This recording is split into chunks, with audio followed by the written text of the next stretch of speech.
I thought rock bottom was being trapped in the cabin with her, but I found the real floor when my stepmother pushed me down. Then, a knock. The neighbor stood there, a tape recorder in his hand. He said he recorded everything, for months. It wasn't about me being believed anymore. It was about the world finally hearing what they hid in the dark. My name is Riley Monroe. I'm 32 years old, and I hunt for ghosts in the machine, at Nova Helix Risk Lab. I'm the person they call when a high-level executive's digital life has been compromised. I find the traces they leave behind, the deleted files, the hidden accounts, the patterns in the chaos. I am, by trade, a professional analyst of deceit, which is perhaps why I am so uniquely unequipped to handle my family. The rented SUV's tires bit into the gravel of the private road, a sound like grinding teeth. This was the last leg of the 4-hour drive from Denver, the part where the signal on my phone always died, cell tower by cell tower, until it was just me and the suffocating, cathedral-like density of the Colorado pines. The forest pressed in, branches scraping the roof, a constant, dry whisper that said, "Turn back." I was driving to the cabin, the Monroe cabin, as the faded, hand-carved wooden sign at the turnoff still proudly declared. That sign was one of the last things my mother ever touched, her fingers tracing the letters my father had routed into the pine. Back then, this place smelled like her, of campfire smoke and baking bread and the sharp, clean scent of the lake in the early morning. It was a paradise built of logs and love. Now, it just smelled like Vanessa. The sign was the only thing she hadn't managed to change. Vanessa Monroe, my stepmother, the woman who could weaponize a compliment, who wielded polite concern like a stiletto. In the 15 years since she'd entered our lives, I had never heard her truly shout. She didn't need to. Vanessa operated in the quiet spaces, with a soft smile that contained more knives than a butcher's block. She was a master of emotional erosion, of controlling a room not with volume, but by making everyone in it deathly afraid of her silence. And my father, Tom Monroe, was her masterpiece. He was once a big man, an oil engineer who commanded drilling sites and filled every room with his certainty.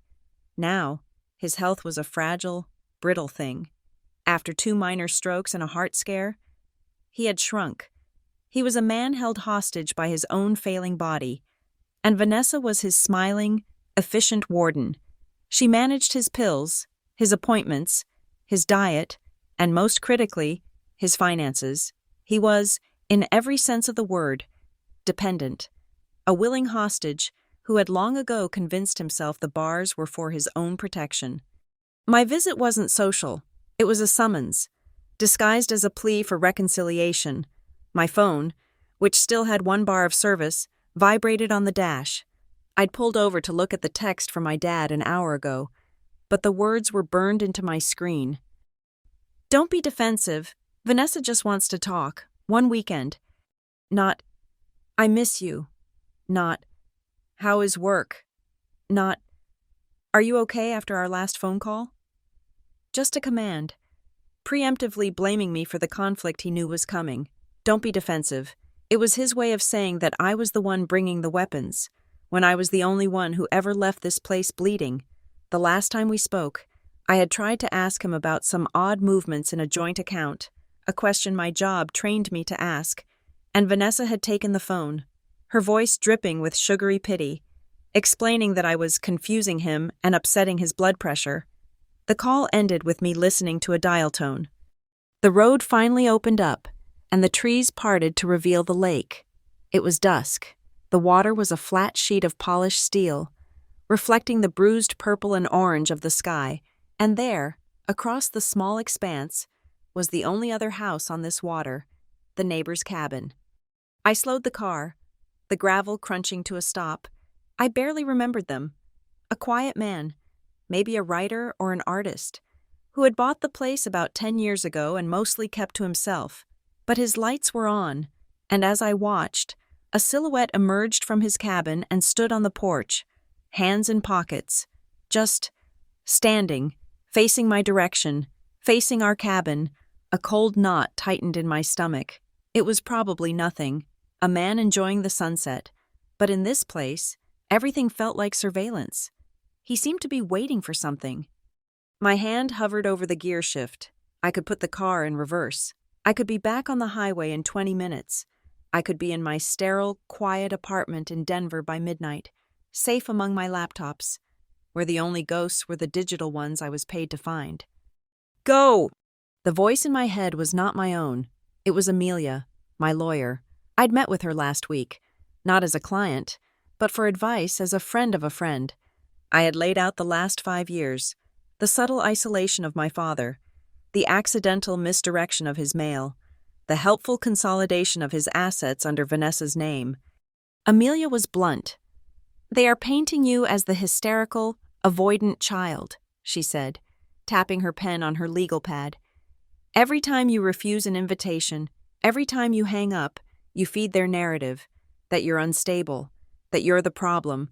They will use that against your father, and eventually, against you in probate. So, go, be the perfect, calm, loving daughter. Don't rise to the bait. Be a witness. But don't you dare let them say you didn't try. Sometimes, Riley, to flip the script, you have to step right onto their stage." I put the car back in drive. I was here not as a daughter, but as an analyst. This was not a reconciliation, it was a data-gathering mission. I parked behind Vanessa's gleaming black Lexus. The cabin was lit up like a postcard.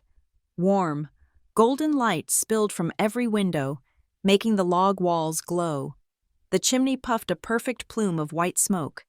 As I stepped out of the car, the cold air was thick with the smell of roasting chicken and rosemary, and beneath that, the faint, tinny sound of old jazz, Billie Holiday. It was all too perfect. It was a stage set.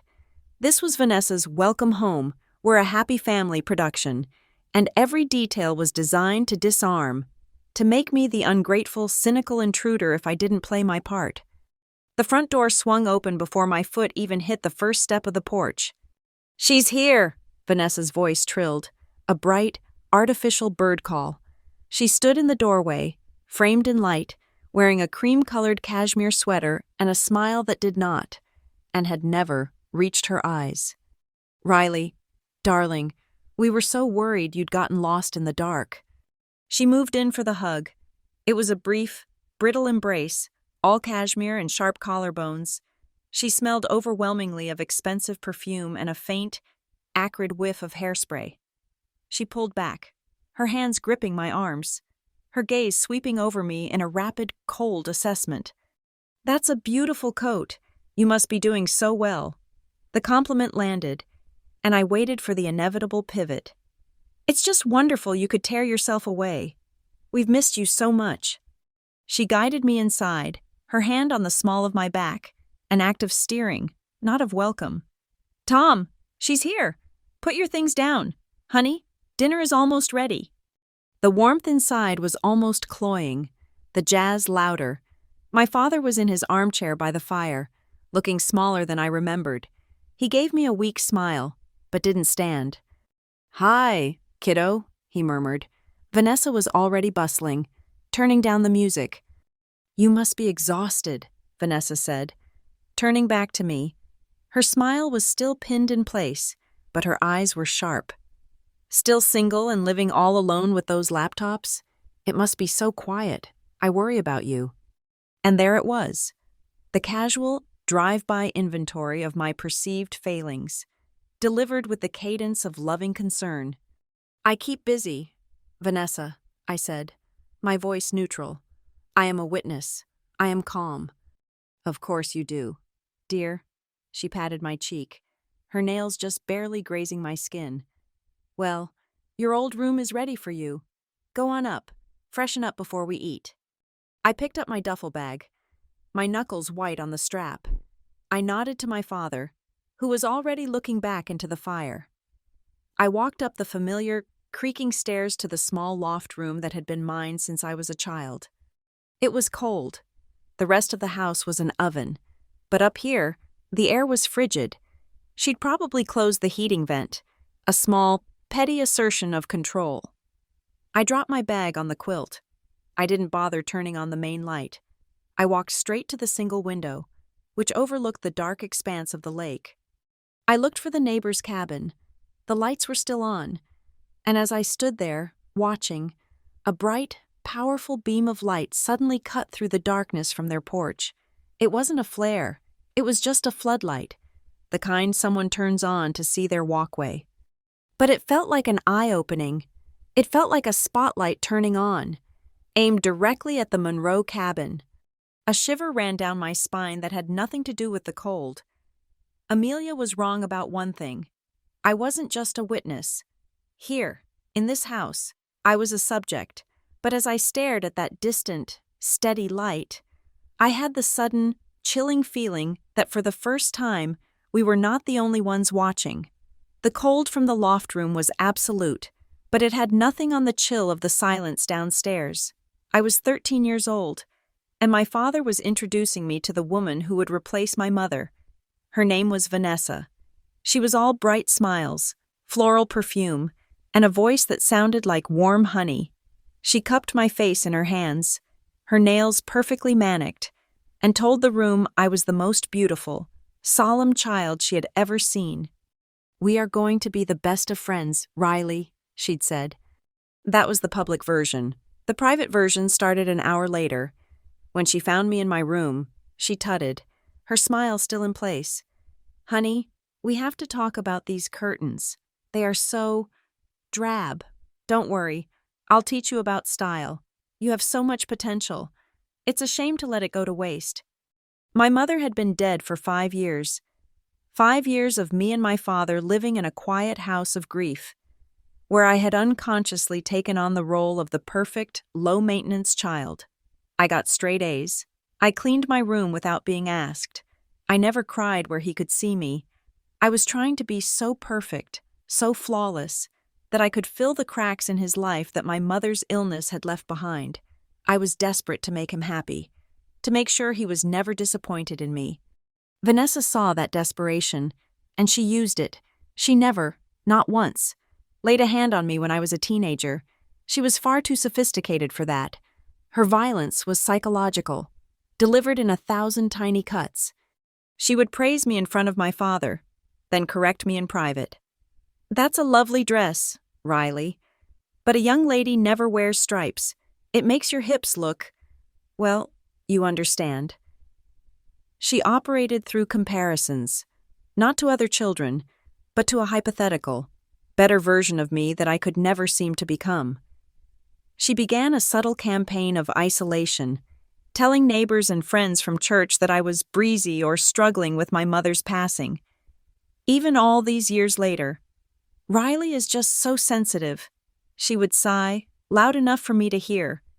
"It makes her dreadfully stubborn, so hard to control. We just have to pray for her." And the cabin.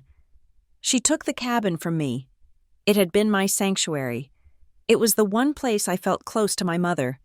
We had gone there to fish, to hike, to bake sticky buns in the old cast-iron skillet. But when Vanessa arrived, the cabin became a prison. Every trip was a family weekend, which was code for a new training camp in my failings. My every move was scrutinized. "Riley, you're tracking mud. Riley, that's not how you set a table. Riley, must you be so quiet? Your sullenness is upsetting your father." I remember one morning vividly. I was 15. Vanessa had spent the entire previous evening making passive-aggressive comments about my choice of college reading. When I came down for breakfast, she was already at the table, wrapped in a silk robe, staring out the window. I said good morning. She ignored me. I poured a bowl of cereal. "I just can't," she suddenly announced to the room. "I cannot sit here and watch you be so disrespectful." "What did I do?" I asked. "You know what you did," she said, her voice trembling. She stood up, her performance beginning. "You have no idea the stress you put on this family. You have no idea what your father is going through." And with that, she refused to eat. She went to her room when my father, Tom, finally came downstairs, tired from a long week at the plant. He found me sitting alone at the table and an empty spot where his wife should be. He sighed. That long, weary sigh that meant I was the cause of a problem he was too exhausted to solve. "What happened, Riley?" "Nothing. I just came down for breakfast." "Vanessa is upstairs, crying. She said you were rude and she can't even face you." "I just said good morning." "Riley," he said, and his voice was sharp, not with anger, but with pure, unadulterated fatigue. "I don't have the energy for this. She is trying. We are a family. Just go apologize. Just make it stop." He chose the path of least conflict. He chose peace. And in doing so, he chose her. I was officially cast. I was the problem child. It was easier for him to believe I was difficult than to believe his charming, efficient new wife was a calculating liar. This pattern became our lives. When I got a full academic scholarship to study data science, I was ecstatic. I thought, finally, this is something tangible. This is a success they cannot deny. I called home, my acceptance letter clutched in my hand. My father was pleased, but quiet. Then he handed the phone to Vanessa. "Oh, data science?" she'd said, her voice thick with fake confusion. "Honey, that sounds complicated. I thought you were in the engineering program. Are you switching majors again?" "Tom, she's switching majors again, Riley. You have to be careful. It makes you look unstable. Just jumping from one thing to the next. We just worry about you. That's all." I had never been in the engineering program, but the story was set. She told all our relatives I was finding my way and exploring options. Code for being an unreliable, flighty failure. She had taken my single greatest achievement and reduced it to a symptom of my instability. The final straw came when I was 24. I landed the job at Nova Helix Risk Lab. It wasn't just a job. It was a career. It was everything I had worked for. I sent a text to the family group chat. My father's reply, hours later, was a single line. "Good job," all lowercase. Vanessa, of course, called. "Well, isn't that nice?" she said, her voice flat. "Nova Helix? That sounds very technical. Let's just hope you can stick with it. Riley, remember that internship you left halfway through? You can't just quit when things get hard in the real world." She was lying. I had completed the internship with honors. But the lie was the point. It was a final, parting shot to remind me that in her eyes, I would always be the person who failed. I didn't argue. I didn't defend myself. I just said, "You're right, Vanessa. I'll do my best." And I hung up. I packed my apartment. I moved to Denver. I cut off contact for long stretches, communicating only in polite, infrequent texts. And I knew, from the whispers I heard from cousins and aunts, that Vanessa had spun my departure perfectly. "Riley's just abandoned us," she told them, her voice cracking with false tears. "She just can't handle the responsibilities of family. She's too selfish to understand what it means to grow up." My eyes focused. The steam rising from the roasted chicken in front of me brought me back to the present. I was at the cabin table. My father was looking at his plate, a little older, a little more tired, and Vanessa was standing at the head of the table, wearing a crisp white apron, a carving knife in her hand. She was smiling at me. That same soft, dangerous smile. This wasn't a family dinner. This was a stage. And after almost 20 years, she was still performing the same tired script. Vanessa let the silence hang for a moment after she served the chicken. A small, calculated pause while she distributed roasted potatoes. My father ate mechanically, his eyes on his plate. The jazz music had been turned down to a barely audible murmur. The stage was set. "Tom and I are so glad you came, Riley," she began, dabbing her lips with a cloth napkin. It's been a difficult few months." I said nothing. I just took a small bite of chicken. It was dry. "Your father's health, as you know, has been fragile." She glanced at him with a look of profound, practiced concern. He didn't look up. "It's made us think about the future, about practicalities. We need to get all our ducks in a row. It's time to have a frank discussion about arranging the assets." Assets. Not the house or the cabin. Assets. It was the language of a boardroom, not a family dinner. "Vanessa," my father started, his voice a low rumble. "No, Tom, she's an adult. She needs to understand this," Vanessa said, cutting him off gently, but with the finality of a steel door closing, she turned her full, compassionate gaze on me. "I have given, as you know, the best years of my life to caring for your father. I love him dearly, and all I want is to know that I am financially secure, that he is secure, should the worst happen." She framed it as a plea, but it was a positioning statement. She was the caregiver. I was the visitor. She was the insider, managing the daily burden. I was the outsider, arriving only to pass judgment. The language was coded, designed to make me look like a greedy, ungrateful child if I questioned her right to his estate. My father shifted in his chair, the old wood groaning. "What Vanessa is trying to say, Riley, is that we need to be fair about things, about the cabin and the house in town. We want to divide things up in a way that's reasonable." He looked at me, his eyes pleading, but what he was pleading for wasn't my understanding. He was pleading for my compliance. He had clearly been subjected to hours, perhaps days, of this monologue before I arrived. He was just reciting the one line he'd been given in the play. I remained silent.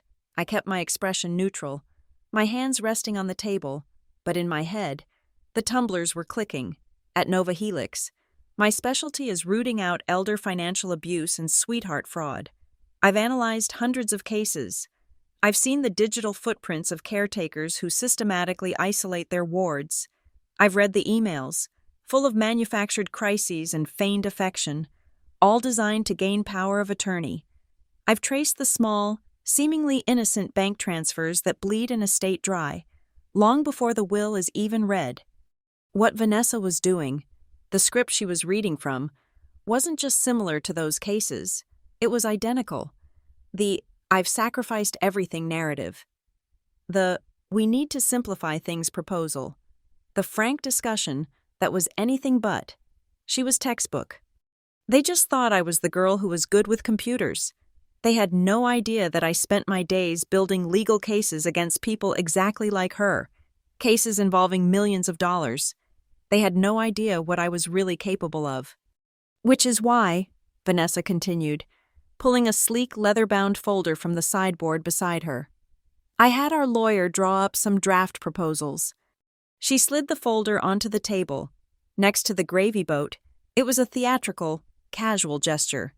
"It's nothing binding, of course, just some ideas, to get the conversation started." My father tensed. This, I realized, was a part of the script he hadn't rehearsed. "Vanessa, I thought we were just going to talk tonight," he said, a note of panic in his voice.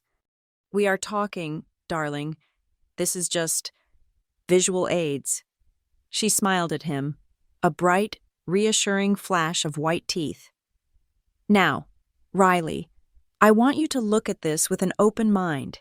We had the properties appraised, and frankly, this old cabin," she waved a dismissive hand at the log walls, "it's just not worth much, not in its current state. It needs a new roof. The foundation is iffy. It's a money pit." I felt a cold prickle. My mother's cabin, a money pit. She opened the folder. Inside were several pages of professionally printed documents, full of dense legal text. She pushed it toward me. "Tom needs to sign some updated power of attorney forms, just so I can handle the bills without bothering him, and we're updating the will." I didn't touch the folder. I just scanned the top page from where I sat. My eyes are trained to find anomalies in data, and this was just data on paper. It took me less than 3 seconds to find it. "The cabin is appraised at $200,000? I asked, my voice flat. Vanessa's smile tightened. "That's what the agent said. Yes, like I said, it needs a lot of work." "The place next door sold for $800,000 last spring," I said, "and it's half the size." The silence that followed was heavy and absolute. My father stared at me, his mouth slightly open. Vanessa's eyes went cold. The mask of the compassionate wife slipped, just for a fraction of a second. "That was a different situation," Riley, she said, her voice losing its warmth. This is a private appraisal. I can see that. I pointed with my chin. Who is Pinecrest Legacy Holdings? The name was on the third line of the document, listed under a section titled Potential Partnership and Sale. It was a name I had never heard my father mention. My father looked at the paper, his brow furrowed in genuine confusion. Pinecrest? What's that? Vanessa let out a short, sharp laugh, a sound like glass breaking. She was back in character, the amused, patient wife. Oh, Tom, you forget everything. It's just a little real estate consulting firm I've been talking to. An idea I had. You don't need to worry your head about it. She looked at me. It's just an option we're exploring. Riley, a way to manage the property without us having to sink all our retirement money into this old place. You wouldn't understand. You don't have to worry about these things. She was talking to my father, but the answer was for me, and it was a mistake. Her answer told me everything. She knew exactly who they were. My father did not. He was being managed. I see, I said. My father was visibly distressed. He had been brought into a conversation he was not prepared for, about papers he had clearly never read, involving a company he had never heard of. I looked at his face, the confusion, the fear, the quick, darting glance he shot at Vanessa, looking for the right answer, and I knew. He had already signed things. He had been signing things for months, or years, without understanding, just to make the conflict stop, just to have peace. This weekend wasn't a reconciliation, it was the final act. She had brought me here to be the audience for the final signature, to be the difficult child who would make a scene, allowing her to tell the rest of the family that she'd tried, but that I was impossible, thus justifying her complete control. She had miscalculated. She thought I was the same 15-year-old girl she could silence by refusing to eat breakfast. I pushed my chair back, the legs scraping on the wood floor. The chicken was lovely. Vanessa, thank you, but I'm suddenly very tired from the drive. I think I'll turn in. I stood up, not waiting for a response.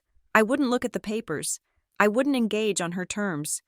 The moment I touched that folder, I would be in her game, playing by her rules. Riley, we're not finished, Vanessa said, her voice sharp. We can talk in the morning, I said, already walking toward the stairs. When everyone is fresh. I felt her eyes on my back, a palpable, burning heat. I didn't look back at my father. I couldn't. I climbed the stairs to the cold loft room, the one with the closed heating vent. As I shut the door, I took a deep breath. She had made her move. She had laid her cards on the table. She had turned my mother's cabin into a chess piece. Fine. I pulled my work laptop from my duffel bag. I sat on the edge of the bed in the dark, the screen's glow lighting my face. She thought she was playing with a sullen teenager. She had no idea she was facing a forensic investigator. This was no longer a family drama. It was a case, and I was going to play it to the end. I stayed in the loft for hours, the cold seeping into my bones, long after my laptop battery died. Downstairs, I could hear the murmur of voices, Vanessa's, low and persuasive, and my father's, intermittent and weary. They were not arguing. She was briefing him. Around 11 o'clock, the wind picked up. It wasn't a gentle sound. It was a high, thin whistle that scraped against the cabin walls. I looked out the window. A light. Dry snow had begun to fall, a curtain of white static obscuring the lake, swallowing the light from the neighbor's house. The single bar of cell service I'd had earlier was gone. My phone was just a dead piece of glass. We were cut off. The silence downstairs changed. I heard my father's heavy footsteps on the stairs, then a pause at my door. I held my breath. He didn't knock. He just sighed, a sound of complete resignation, and continued to his and Vanessa's bedroom on the main floor. The door shut. A few minutes later, I heard the click of the lock. It was exactly what she wanted. I waited. The house was unnervingly quiet for almost 20 minutes. Then, a soft knock on my door. Riley? Vanessa's voice was the honeyed, concerned one. Honey? I'm not going to bed while things are so awful between us. Can we please just talk? Woman to woman. I didn't answer. I am a witness. I am calm. The door creaked open anyway. She stood in the doorway, a dark silhouette against the warm light of the stairwell. She was in her silk robe, the one she wore as a costume of domesticity.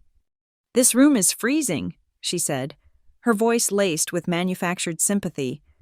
"Why didn't you turn on the heat?" "The vent is closed," I said. "Oh, goodness, it must have stuck." She didn't move to fix it. She came into the room, leaving the door open, letting the light from the hall spill onto the floor. She sat on the edge of the other twin bed, the one that used to be my mother's. "I know you're angry, Riley," she began, the script starting. "And I understand. I really do. It must be so hard for you." I just watched her. "It's hard for me, too, you know." She sighed, plucking at a loose thread on the quilt. "To see Tom so frail, to have to manage everything, the finances, the house, his medication, all of it, while you're in Denver, you're living your life, and I'm happy for you. Darling, I truly am. But it means I'm the one left holding everything together. It's a lonely job." This was the poor me act, the prelude to the guilt. "You seem to be managing it well," I said, my voice dead. Her head snapped up. Her smile was gone. Just a thin, tight line. "I don't think you understand the sacrifice I've made. I've given up my friends, my time. I've dedicated my life to your father, and all I get from you is suspicion. You've never liked me. From the day I arrived, you've made me the villain." "I never said that." "You didn't have to." Her voice rose, no longer honeyed, but sharp and brittle. "With your silences, your little judgments, leaving the house, abandoning your father when he needed you most. Who do you think sat with him through the night after his first stroke? Who held his hand? Not you. Me. I was here. I'm always here. I called," I said, and the words felt like gravel in my mouth. "I called, and you told me not to come. You said I would excite him." "Because you do," she shot back. "You bring this drama. You come in here with your accusations and your cold eyes, and you upset him. You've always been this way. Telling relatives I was replacing your mother, telling your aunts I was stealing from your father. You have been poisoning this family against me for 20 years. "That's a lie," I said, and I stood up. The calm was breaking. "You're the one who told them I was unstable. You're the one who told everyone I was failing in school. You're the one who just tried to lie about the value of this cabin. You've been lying my entire life." Her face went pale, then flushed a deep, ugly red. The mask wasn't just slipping, it was off. She stood up, her hands clenched into fists at her sides. "You ungrateful little brat," she hissed, her voice low and venomous. "You are just like her, so self-righteous, so fragile. Don't talk about my mother. I'll talk about whatever I want. This is my house. This is my mother's house." I hadn't meant to yell, but the words tore out of me, loud in the small, cold room. "It is not," she screamed, taking a step toward me. "It's Tom's, and soon it will be mine. You think I don't know what you're doing? You're just waiting for him to die, aren't you? Waiting to swoop in and take this cabin. The one thing you think you're owed? You think I'm going to let you do that? After everything I've done?" Her eyes were wild, her obsession laid bare. It wasn't about love, it wasn't about care, it was about property, it was about winning. "It's already done, Riley," she sneered, her voice dropping again, full of triumph. "The papers are signed, Pinecrest is in motion, everything is arranged. This little visit, it was just a formality, a courtesy, and you couldn't even handle that." I felt the blood drain from my face. It was done. "I need to leave," I said, my voice barely a whisper. I grabbed my dead phone and my jacket. I needed to get out of this room, out of this house. I tried to push past her, toward the door. She blocked me. Her body, which had always seemed so slender and frail, was rigid with tension. "We are not finished," she said. "Get out of my way, Vanessa." I tried to step around her again. She moved with surprising speed. Her hand shot out and clamped down on my wrist, her nails digging into my skin, in the same motion. She ripped the phone from my other hand. "This is the problem," she said, holding the phone up like a piece of evidence. "Your whole generation, hiding behind your little screens, sending your poison. Give it back. You think you can just text your lies to everyone? You think I'll let you?" And with a sudden, violent arc of her arm, she hurled my phone against the far wall. It hit the log beams with a sickening crack and clattered to the floor. The screen a spider web of shattered glass. The sound echoed in the silence.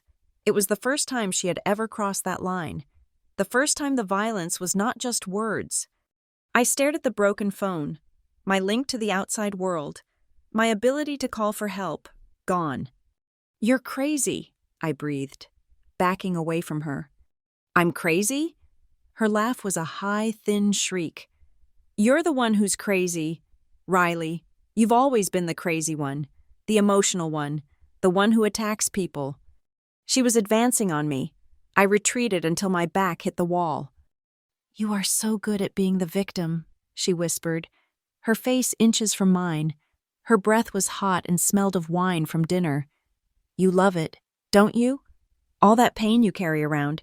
You use it like a shield, to make people feel sorry for you, to get what you want." She poked me in the chest. "But you're not the victim here. I am. I'm the one who has to live with you." "Don't touch me," I said, my voice shaking. "Oh, don't touch me," she mimicked, her voice a cruel parody. "What are you going to do? Hit me? Is that what you want? You want to hit me so you can run to your father and tell him I'm the monster?" She was trying to provoke me. She was trying to create a scenario where I was the attacker, where she was the one defending herself. "I'm not playing this game," I said, and I tried to duck under her arm, to get to the door. She grabbed a handful of my hair and yanked, pulling me back. Pain exploded in my scalp. I cried out. And then she slapped me. It was not a shove. It was a full, open-palmed, backswing slap across the face. My head snapped to the side, the sound of it like a gunshot in the small room. My cheek immediately felt hot, then numb, my ear ringing. I was stunned, frozen. You hit me," I whispered, tasting blood. I'd bitten my tongue. "I did not," she said, her eyes wide, her chest heaving. She was already changing the story. You lunged at me. You tripped. You're hysterical." She was looking past me, toward the open door, as if playing to an audience. "I am not fighting you, Vanessa," I said, my voice trembling with a mixture of rage and terror. I put my hand on her shoulder to push her away, to get to the door. "Get off me!" she screamed, shoving me with all her strength. "You're attacking me!" I wasn't ready for it. I stumbled backward, my feet tangling in the small rug on the floor. I fell hard, my shoulder and hip crashing onto the uncarpeted pine. The impact knocked the wind out of me. I tried to push myself up, but as I did, my head connected with the sharp, unforgiving corner of the antique wooden writing desk. A bright white flash of pain, and then a dull, throbbing ache. I collapsed onto my side on the cold floor, gasping. I was dizzy. "Help!" Vanessa shrieked, her voice aimed at the stairwell, at my father's locked door. "Tom, help me! She's attacking me! She's gone crazy!" I lay on the floor, my vision blurring, listening to her. She was setting the scene. She was building her alibi. I was the hysterical, violent daughter. She was the terrified victim. It was the story she had been writing for 20 years, and this was the final chapter. She stood over me, panting, her face a mask of righteous terror. She was about to scream again, and then we both heard it. A sound from outside, from the porch. A knock. It wasn't a panicked, frantic sound. It was 3 slow, heavy, rhythmic knocks, deliberate, insistent. Vanessa froze, Her scream died in her throat. She stared at the window and then back at the door, her entire performance collapsing in an instant. The wind howled outside, and the snow ticked against the glass.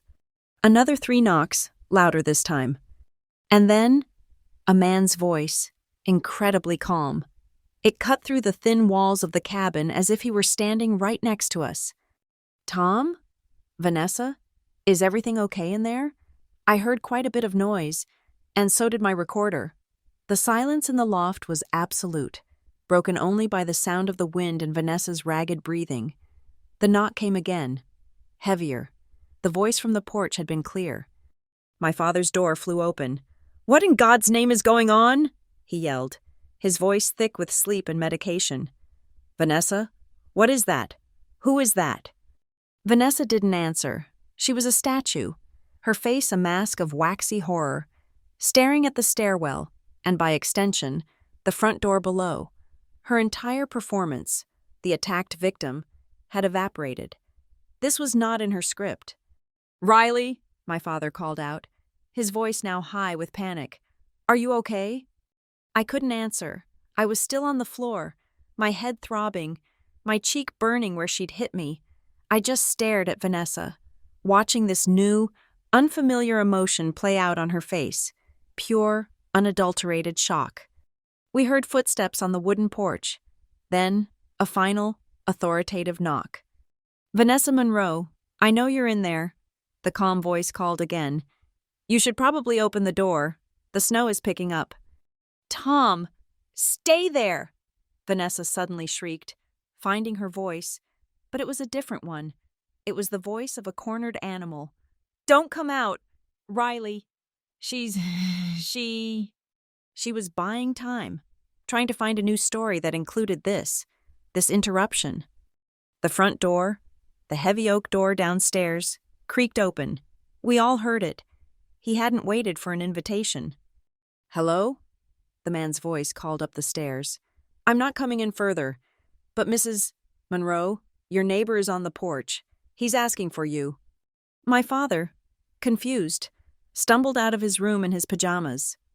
"What neighbor? What is... Riley?" He saw me then, a crumpled mess on the floor by the desk. "My God, what did you do?" he said, his eyes wide, looking straight at me. "That's not what happened," I whispered, but my words were lost. "She attacked me! Tom!" Vanessa cried, seizing the opportunity, pointing at me. "She went insane. She threw her phone and she came at me." "That's enough," the man's voice said, no longer calm, but sharp. He was at the bottom of the stairs. "That's not what I heard, and I have a recording of what I heard." Vanessa froze. My father looked from his wife to the stairwell, utterly lost. "I'm coming up," the man said, "and I am not armed, but my equipment is running." A moment later, he appeared at the top of the stairs. He was not what I expected. He was about 40, with a still, quiet face, wearing a heavy-duty winter parka, which was dusted with snow. He looked like a man who spent a lot of time alone outdoors. In his gloved hands, he held a black device. It was a professional digital audio recorder, and mounted on top was a long, thin, furry-looking microphone, a shotgun mic. He looked at me on the floor. He looked at my father in his pajamas, and then his eyes settled on Vanessa, who was still posed in her victim stance. "My name is Noah Keaton," he said, his voice even. "I live in the cabin across the lake. I was a freelance audio engineer. I do sound design projects now." "What are you doing in my house?" my father demanded, trying to find some authority. Noah's gaze was unsettling. It was completely neutral. "I've been working on a nature audio project," he said. "The acoustics on this lake are unique, sound travels. For the last 6 months, I've been recording the ambient sound of the forest at night, but my project keeps getting interrupted." He looked directly at Vanessa. "By you, I have hours of what sounds like domestic disputes, screaming matches, crying. Usually, I just delete it. But tonight, it escalated, violently." Vanessa's face, for 1 second, registered the words 6 months, but she was a predator. She adapted. "Thank God," she suddenly burst out, her voice thick with tears. She ran toward Noah, her hands outstretched, her silk robe flowing. "Thank God you're here. You have to help me. She's crazy. She just went crazy." She tried to grab his arm, to pull him into her narrative. "Call the police. Call a doctor. She's hysterical. She attacked me. She hit her own head on the desk. You must have heard it." Noah did not move. He stood like a rock, and Vanessa's hands, her perfectly manicured, pleading hands, simply fell away from the sleeve of his parka. He didn't flinch. He just looked at her. "No," he said, his voice flat. "That's not what happened." "What?" Vanessa's voice was a small squeak. I said, "That is not what happened." He turned to my father. "Mr. Monroe, for your own safety, I think you should sit down, over there, on the bed." My father, bewildered, did as he was told. "Riley, can you sit up?" Noah asked me. His voice was gentle, but clinical. I nodded, pushing myself up, my shoulders screaming in protest. The room spun for a moment. I leaned against the wall. "Now," Noah said, "we're all going to listen. This is the last 20 minutes of audio, captured from my porch, aimed at this window, which you left open." He held up the recorder. His thumb pressed a button. The sound that filled the cold loft room was horrifying. It was us, but it was purer, stripped of the emotion and the visuals, and all that was left was the raw audio data. First, hissing static, the wind, then Vanessa's voice, low and venomous. "Ungrateful little brat. You are just like her. So self-righteous." My voice shaking. "Don't talk about my mother." Vanessa's rising to a shriek. "This is my house." My own yell. "This is my mother's house." My father made a small, wounded sound in his throat. Vanessa was staring at the machine as if it were a snake. Then, the recording captured the crucial moment. My voice. "I'm not playing this game." The sound of my hair being pulled. A scuffle. My cry of pain. And then, the sharp, undeniable, percussive crack of her hand hitting my face. It was so loud, so clear. There was no ambiguity. It was not a trip. It was not a lunge. It was the sound of a battery. Vanessa's face went from red to a color I had never seen before, a gray, ashen white. But it wasn't over. The machine played my whispered, You hit me." And Vanessa's clear, immediate lie. "I did not. You lunged at me. You tripped." And then, my own voice, trembling but clear. "I am not fighting you, Vanessa." Followed by her scream. "Get off me! You're attacking me!" And the sound of the shove, the crash as I hit the floor, the thud as my head hit the desk, and finally, her performance for my father's benefit. The shriek. "Help! Tom! Help me! She's attacking me!" Noah pressed the button. The silence that fell was louder than the recording. My father was staring at his wife, his mouth open, his face a mask of utter devastating comprehension. The story he had believed, the story he had chosen to believe for 20 years, had just been systematically, forensically, and audibly destroyed. Vanessa was breathing in short, shallow gasps. She was looking at my father, at me, at Noah, her mind spinning, trying to find a way out of this. Noah turned his calm, analytical gaze on me. "Riley," he said, and it was the first time he'd used my name. "I have a hot-wired satellite internet connection at my cabin, and a first aid kit, and a guest room. I think it would be best if you came with me, right now." I looked at Vanessa. Her eyes met mine. In that instant, I saw the shock fade, and the new calculation begin. I saw the narrative she was already building. The neighbor, obsessed, the doctored tapes, the hysterical daughter who had seduced him. I saw her entire legal defense flash in her eyes. "Yes," I said to Noah. "I'll come." I stood up, ignoring the pain. I grabbed my jacket. I didn't look at my father. As I walked past Noah toward the stairs, he stepped in front of Vanessa, blocking her path. She had started to move toward my father. "One more thing, Mrs. Monroe," Noah said, his voice quiet. She stopped. "If you call the police tonight, if you try to file a report, if you try to tell them any version of the story I just heard you rehearsing, I will not only send them this file, I will send them all the others." Vanessa's head tilted. "What? What others?" "The other recordings," Noah said. "The ones from the nights before, the ones where you're on the phone, telling someone how you plan to manage Tom's assets, the ones where you're discussing Pinecrest legacy, the ones where you're practicing your stories about Riley. I've got, I think, about 80 hours of usable audio. I'm sure the district attorney, and the IRS for that matter, would find it fascinating." The color, the life, the fight, all of it drained from Vanessa's face. This wasn't just about an assault. This was about her entire plan. He hadn't just recorded the arguments, he had recorded everything. I looked at Noah, and for the first time, I realized this wasn't an accident. This wasn't a nature-loving neighbor who got lucky. He had been watching. He had been listening. He had been collecting. "Let's go, Riley," he said. I walked down the stairs, out the front door, and into the blowing snow. I didn't look back. The walk across the frozen path to his cabin was a blur. He unlocked his door and ushered me inside. It was the opposite of our cabin, where ours was all dark logs and family clutter. His was sparse, clean, and bright, and it was a fortress of technology.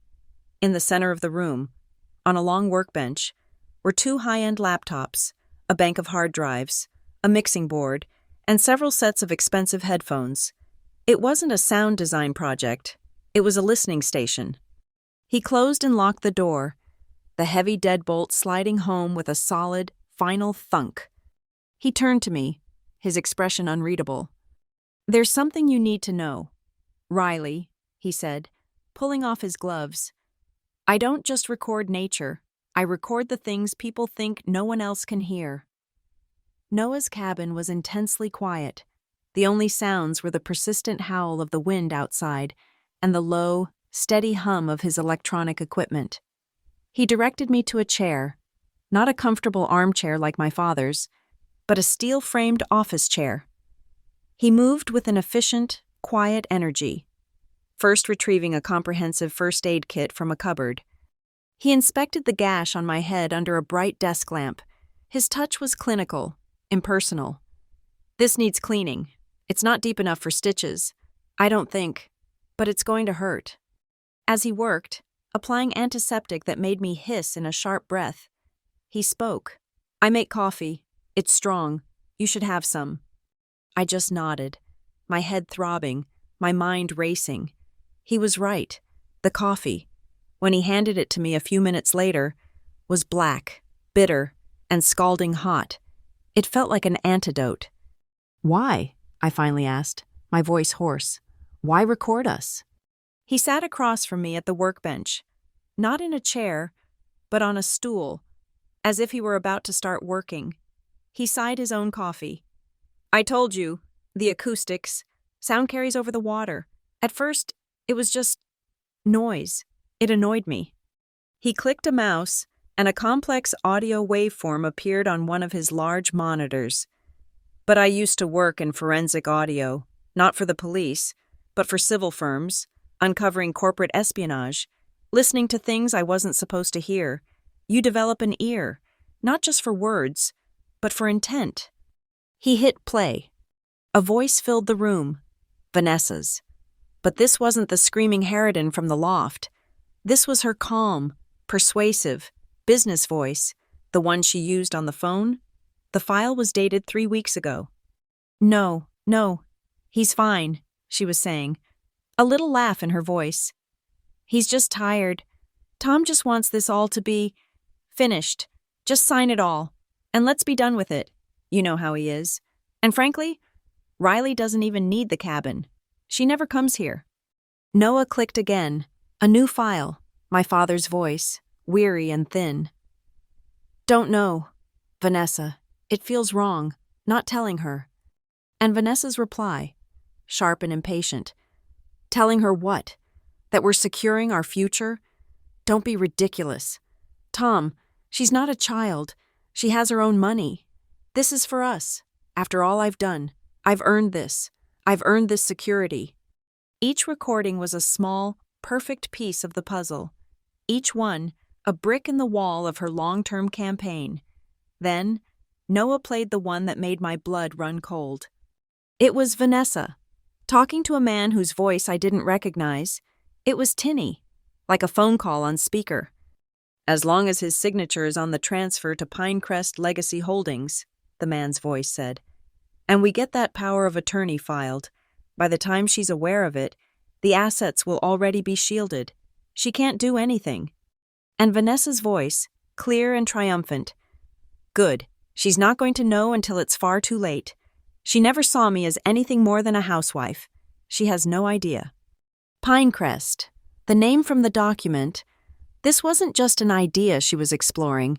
It was a plan, a long-term, deliberate, and detailed plan to move my father's assets, including my mother's cabin, into a corporate shell, a holding company, where I could never touch it, where she would have full control. This wasn't just emotional abuse. It was a conspiracy.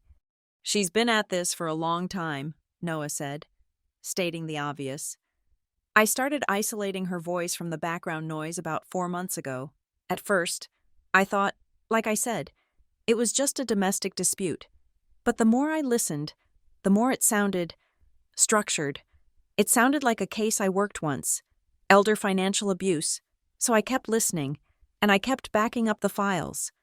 We have to call the police, I said, my analyst brain finally kicking in, pushing past the pain. The assault. This is the leverage. This is the evidence.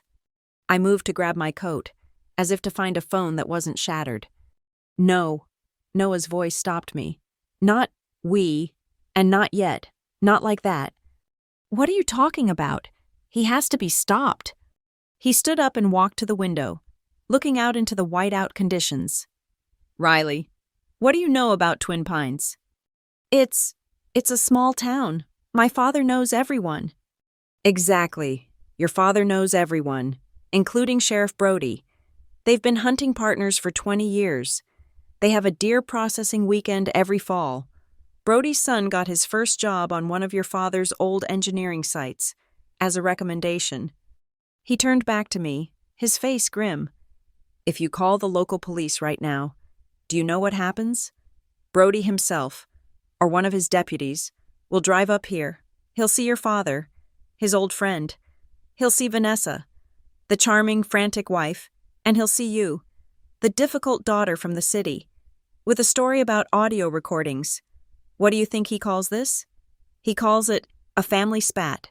He'll tell everyone to calm down, go to their rooms, and sleep it off.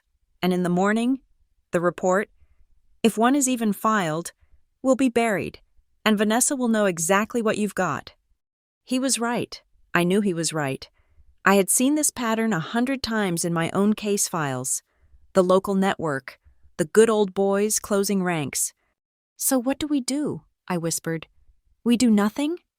No, we don't do nothing. He came back to the workbench and pulled out a satellite phone. We do this by the book, but not by their book. We need a record. We need an official, time-stamped record of the assault. We need a medical report. We need photos of your injuries. We need a paper trail that Sheriff Brody can't lose. He dialed 911, but he routed the call not to the local dispatch, but to the county. Yes, he said, his voice suddenly all business. He gave his address. I'm with a woman, Riley Monroe, who has just been assaulted by her stepmother, Vanessa Monroe, at the adjacent cabin. The assailant is still at that location. The victim has a head injury and requires medical evaluation. Yes, a head injury. We are in a 4-wheel drive vehicle and can meet an ambulance at the highway turnout. He listened. Understood. No. The situation is stable. I have removed the victim from the premises. We will meet you there. He hung up. The storm is bad. The county ambulance will meet us at the junction to the main road. It's 20 minutes from here. Let's go. The drive was a nightmare of blowing snow and treacherous ice. Noah drove his heavy-duty truck with the same unnerving calm he did everything else. We met the ambulance. The paramedics took one look at my face, the swelling cheek, the cut on my head, and my dilated pupils, and they insisted I go to the county hospital in Silverton, not the small clinic in Twin Pines. At the hospital, it was a blur of fluorescent lights, forms, and questions. A nurse took photos of the bruising on my shoulder and the red handprint on my face. An emergency room doctor, a young woman who looked exhausted, shone a light in my eyes. And then, as I was sitting in the small examining room, the door opened and a police officer walked in. Not a county sheriff, a Twin Pines officer. I recognized the patch. My heart sank. Behind him was Vanessa, her face a mask of tear-stained, maternal terror. "Oh my God, Riley!" she cried, rushing toward me. "I was so worried. I woke up and you were gone. I thought you'd wandered into the storm." The officer, a man in his 50s with a face like worn leather, just watched, his hand on his belt. She told my father I attacked her." Vanessa sobbed to the officer. "She gets these moods. She's not been well. She's been under so much stress. She tripped in the loft and hit her head, and she just panicked." It was a brilliant performance. The concerned mother, the unstable daughter. Before I could even speak, Noah stepped forward from the hallway, where he'd been waiting. He held his phone, not the recorder, just his phone. "Officer," he said, his voice polite. "I'm Noah Keaton. I'm the one who called 911. I am also the one who recorded the entire 20-minute assault, including the sound of Mrs. Monroe striking Riley, and her subsequent confession that she did, in fact, hit her. The file is already uploaded to a secure server. I'm happy to play it for you, and for the hospital's legal team." The nurse who was taking my blood pressure suddenly started writing very, very quickly. Vanessa's sobs hitched and died in her throat. Her face, when she looked at Noah, was pure hatred. The officer's expression didn't change, but his tone became flat. "Sir, we don't need any recordings right now. This is a family matter." "With respect, officer," Noah said, "it stopped being a family matter when a head injury was involved. We will be filing a full report." "Fine," the officer sighed, as if this were all a huge inconvenience. "You'll have to come down to the station in Twin Pines, in the morning, when the roads are clear." He looked at me. "You all should just try to get along."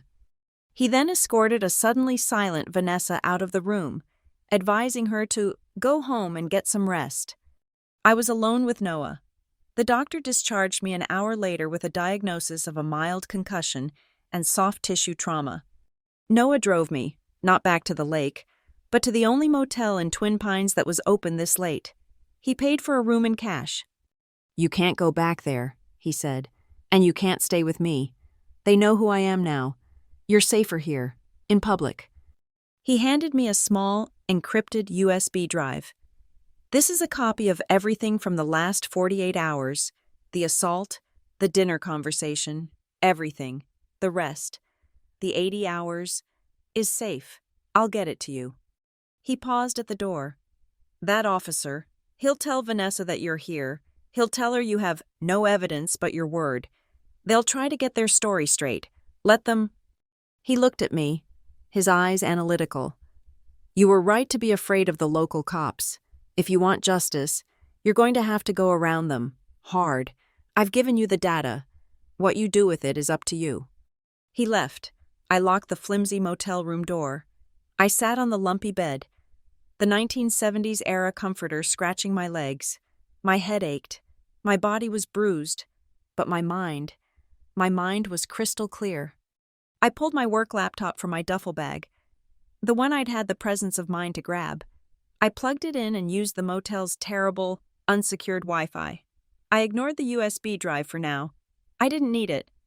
I logged into the secure, encrypted portal for Nova Helix Risk Lab. I created a new, anonymous pro bono client file. I titled it Project Pinecrest. I plugged in Noah's drive and began to upload the audio. This wasn't a family drama anymore. This was my job. And I was about to treat Vanessa Monroe not as my stepmother, but as a hostile subject. She had no idea who she was dealing with. The motel room smelled of stale smoke and industrial cleaner, but it was a fortress. I worked through the night, powered by adrenaline and the bitter, lukewarm coffee from the machine in the lobby.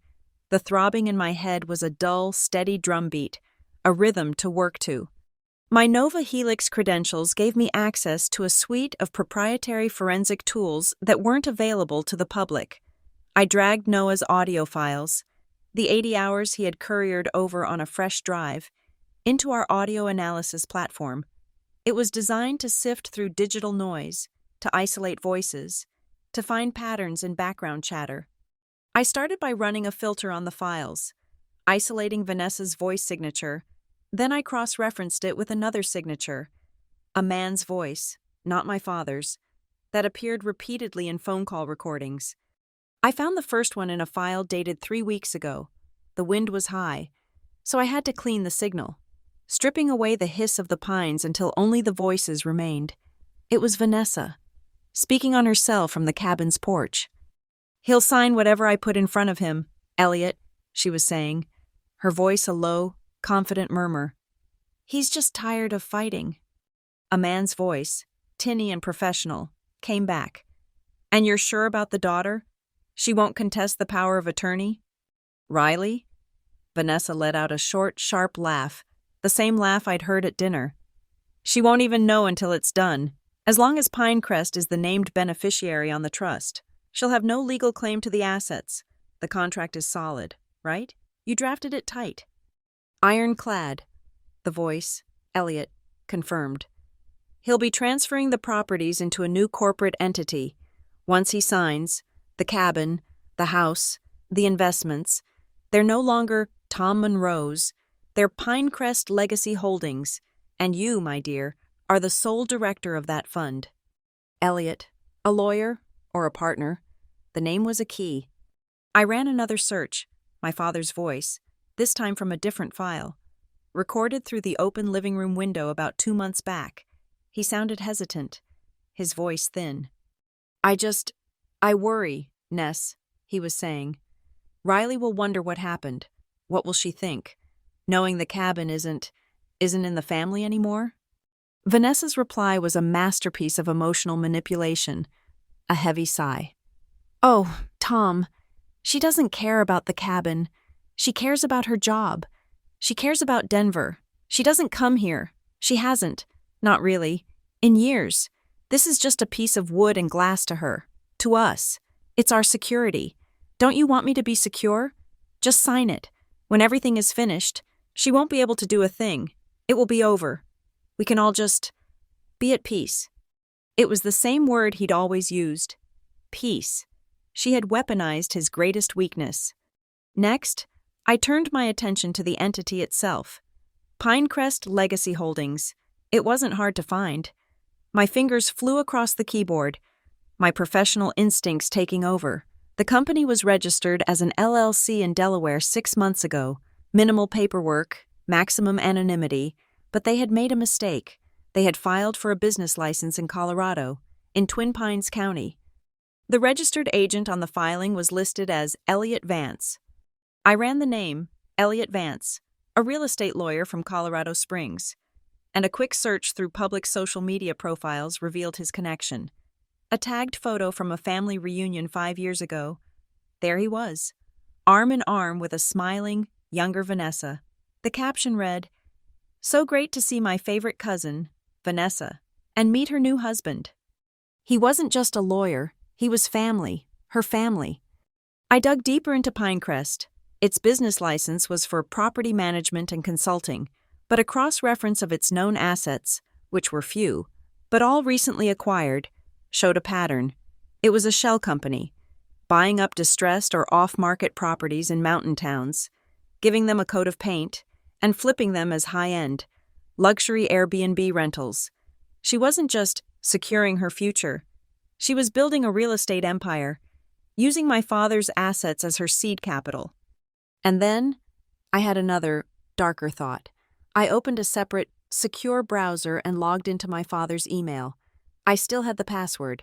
I had set up the account for him a decade ago, on this very laptop, sitting at the cabin's kitchen table. He'd wanted to learn how to email his old engineering buddies. I hadn't been in his account in years. I felt a pang of guilt, but I pushed it down. This was a forensic investigation. The inbox was a mess, mostly spam and automated bill reminders, but Vanessa had been thorough. She had access, too. I could see her digital fingerprints everywhere. She had created folders, filters, rules. She had been managing his communications for a long time. I went to his sent folder, and I searched my own name. My blood went cold.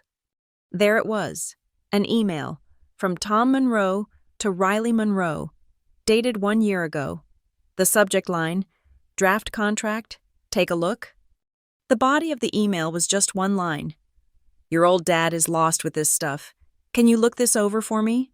Love, Dad. Attached was a file, a PDF. Pinecrest to Proposal Draft V1 PDF. He had asked, he had tried to show me, a year ago, before his health got worse. He had reached out. But I never saw it. I tore through my own inbox, searching my archives. It wasn't there. I ran a log check on his account. The email had been sent, and then, 10 minutes later, it had been recalled, but the recall function wouldn't have worked on my Gmail account. Then I saw it, an access log. 10 minutes after my father sent that email from his home computer, someone had logged into his account from a different device, an iPad, Vanessa's iPad. I knew the device ID. I had set it up for her, 2 years ago, when she'd wanted to read magazines. The email in his sent folder was a ghost. She had logged in after him, gone into his sent items, and deleted the message. She had known he would be too confused, too technically inept, to realize. He would just assume I never replied. He would assume I didn't care. This was the root of it, the lie that had fed all the other lies. I hadn't been an avoidant, uncaring daughter. I had been a victim of a systematic, sophisticated campaign of information control. She had built a digital wall around him, filtering his reality, ensuring her voice was the only one he heard. I saved the access logs. I saved the email. My hands were shaking, not with fear, with rage. I opened a new window, public records, county assessor's office. I looked up the deed for the Monroe cabin, and there I found the next piece. My mother's name. The original deed, from when my parents bought this place, was in both their names, after she died. Her half should have passed to my father, but I remembered her being meticulous. She had a will. I searched the county probate court records, and I found it. My mother's last will and testament. It was simple. She left everything to my father, with one single, handwritten codicil. The Monroe cabin at, and she listed the address, is to be held in trust for my daughter, Riley Monroe. It is my express wish that this property, our family's place of peace, never be mortgaged, leveraged, or sold for commercial purposes, and that it remains a place for my daughter to find rest, always. It was there, in her own handwriting, scanned into the public record. But the documents Vanessa had at the dinner table, the appraisal, the new draft of my father's will, they made no mention of this. They were treating the cabin as his sole property, to be disposed of as he and his new wife saw fit. This meant one of two things. Either my father had never honored the codicil, or, more likely, Vanessa had lost it. She had hired a new lawyer, Elliot, and given him a new, simpler version of the family's assets, a version where my mother's dying wish and my legal standing simply didn't exist. This changed everything. This wasn't just about an assault.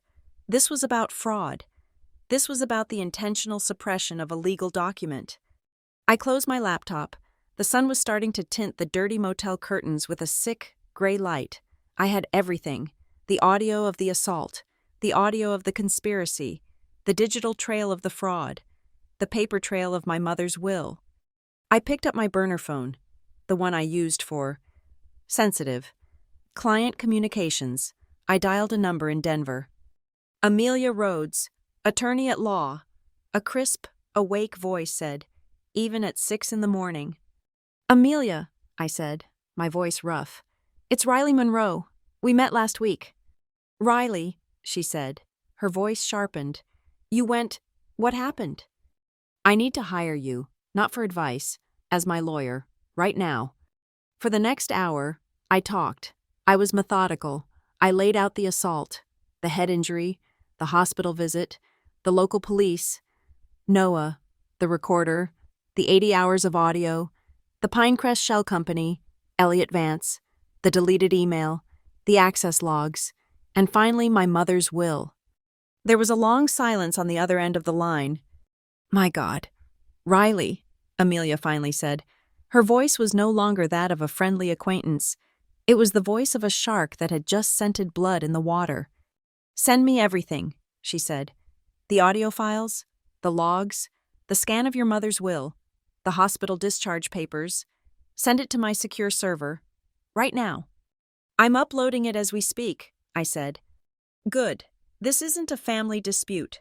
Riley, this is a criminal conspiracy. The assault is the entry point, but the financial crimes, that's where we destroy her. This is willful elder manipulation, conspiracy to commit fraud, and suppression of a testamentary document. If we play this right, you don't just get a restraining order, you don't just protect the cabin, you reverse every single transaction she's made for the last 2 years. I felt a wave of cold, clear relief. It was validation. I wasn't crazy. I wasn't the difficult child. I was a victim of a crime. What's our first move? I asked. My first move is an emergency injunction, filed in county court by 9 a.m. to freeze all of your father's assets, citing his vulnerable status and the evidence of fraud. That will stop the sale of the cabin. Dead. Your move is to stay safe and stay quiet. She doesn't know what you have. Let her think you're just a scared kid who ran to a motel. Okay, I said. I was about to hang up when one last nagging thread pulled at my brain. The sale. Amelia, one more thing, I said, opening my laptop again. I'm looking at the Pinecrest file. It's not just a plan, it's in motion. I pulled up the county clerk's public portal, a pending sale, a deposit held in escrow. Pinecrest Legacy Holdings 2, a numbered, anonymous LLC. They're selling it, I whispered. They're selling the cabin. She's not just moving it, she's liquidating it. When is the closing date? Amelia's voice was ice. I scanned the document. My eyes landed on the date. My breath hitched. It wasn't a random day. It wasn't just a quick sale. Next week, I said, my voice shaking for the first time. It's scheduled to close next week, on October 22nd. Okay, a tight deadline, but... Amelia, I cut her off. October 22nd. It's my mother's birthday. It was the day we always came to the cabin for the weekend. It was our day. Another silence. This isn't just about money, Amelia said, her voice soft, but furious. She's not just trying to steal your inheritance. She's trying to erase your memory.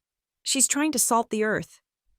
I looked at the screen, at the date, at the name of the shell company, and I knew, with a certainty that chilled me to the bone, that Amelia was right.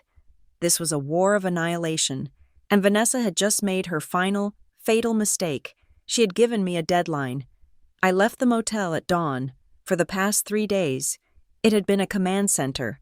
Now, it was just a room with a bad smell. The first thing I did after leaving the hospital was not sleep. It was work. Amelia's voice over the encrypted line had been the anchor. The injunction is filed and granted, she'd said on the first morning. The assets are frozen. The sale of the cabin is stopped. Dead. That was phase 1. Now, phase 2 begins. Phase 2 was not about a single night of violence. The assault was simply the event that had finally turned the key, opening a door that had been locked for 20 years. Phase 2 was about dismantling the entire machine of manipulation Vanessa had built. We don't just win a lawsuit. Riley, Amelia's voice was like ice. "We execute a strategy. We don't just prove she hit you. We prove she has engaged in a long-term, systematic pattern of coercive control and financial malfeasance against a vulnerable adult. We prove she is, and has been, a predator. Your father is the victim, and you are the witness. That is how we frame this." We built the case file. It was what I did for a living. Only this time, the client was my own life. The evidence was compartmentalized, organized with the cold precision of a risk assessment report. Section 1. The physical assault. My medical report from the county hospital. The high-resolution, time-stamped photos of the bruising on my cheek, the dark purple bloom on my shoulder, the cut on my scalp, my hospital discharge papers, with the diagnosis of mild concussion and soft tissue trauma. Section 2. The financial conspiracy. The 80 hours of Noah's raw audio, the incorporation documents for Pinecrest Legacy Holdings, the background check on Elliot Vance. Cousin, the scanned PDF of the lowball appraisal Vanessa had commissioned, the public record of the pending cabin sale, scheduled for my mother's birthday. Section 3. The digital forensic trail. The access logs from my father's email account. The clear, undeniable data showing Vanessa's iPad logging in just 10 minutes after my father sent his email to me, and the subsequent deletion of that email from his sent items. Section 4. The core fraud. The scanned, certified copy of my mother's last will and testament, pulled from the county probate records, containing the handwritten codicil. We had the what, the when, the how, and the why. I met Noah at a diner on the highway, a neutral, public space.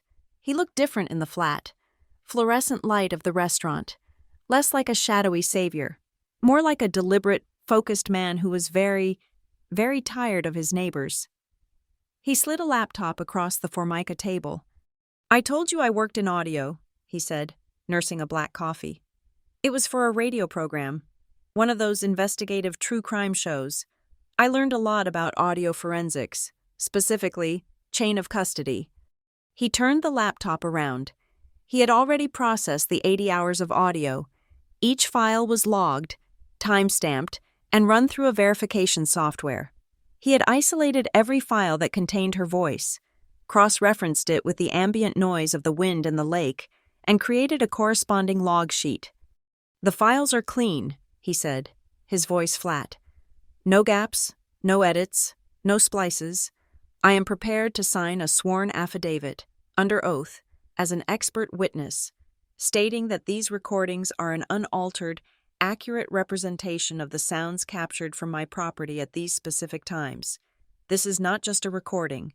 Riley, this is evidence." He wasn't just my witness, he was my expert.